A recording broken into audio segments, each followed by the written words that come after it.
jurusan Agribisnis Tanaman Perkebunan. Di sini saya akan menjelaskan materi mengenai Orde Baru, Orde Lama, dan Reformasi beserta para tokohnya. Sejarah Orde Lama. Para tokoh Orde Lama yang pertama ada Abdul Wahid Hasyim, yang kedua ada Abdul Aidit, yang ketiga ada Abi Kuesno Djokrojoso, yang keempat ada Agustinus Sutardio, yang kelima ada Amir Syarifuddin, yang keenam ada Anwar Harjono, yang ketujuh ada Kusuma Atmaja. Sejarah singkat Orde Lama di bawah pemerintahan Soekarno. Orde Lama merupakan istilah yang baru muncul ketika Indonesia memasuki masa Orde Baru.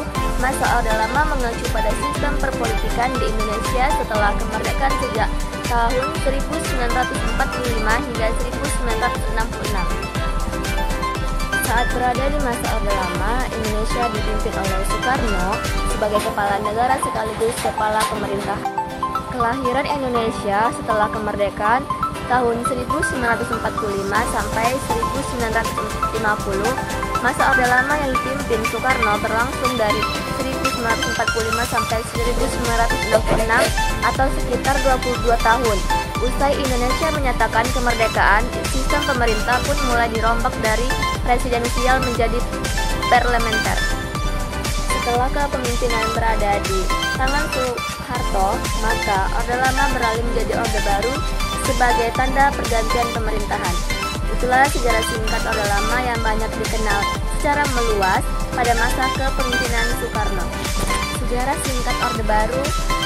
Tokoh-tokoh Orde Baru yang pertama ada Soeharto, yang kedua ada Baharudin Yusuf Habibie, yang ketiga ada Abdul Baris Nasution, yang keempat ada Amir Mahmud, yang kelima ada Sumitro Ijo Hadikusumo.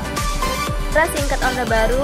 Lahirnya Orde Baru ditandai Tri Tuntutan Rakyat atas Tritura yang terdiri dari 3 tuntutan, yakni pembubaran PKI, perombakan kabinet Dewi Kora, dan penurunan harga. Akan tetapi sikap Presiden Soekarno bertolak belakang dengan aksi-aksi mereka hingga terjadi peristiwa G30 SPKI yang membuat rakyat Indonesia menurunkan kepercayaan terhadap pemerintahan Soekarno. Peristiwa G30 SPKI adalah salah satu penyebab menurunnya kredibilitas Soekarno. Hal itu membuatnya mengeluarkan surat perintah kepada Letjen Soeharto yang disebut Surat Perintah 11 Maret 1966.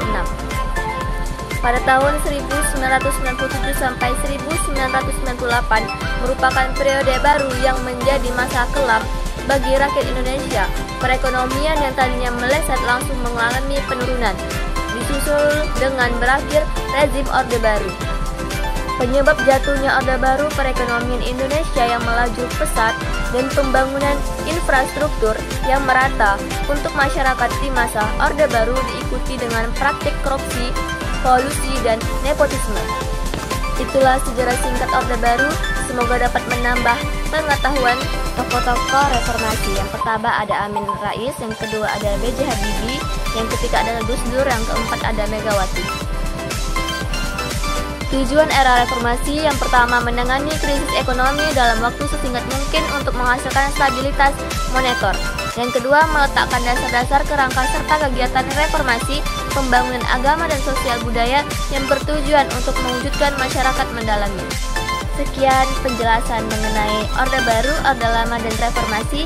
Saya akhiri. Wassalamualaikum warahmatullahi wabarakatuh.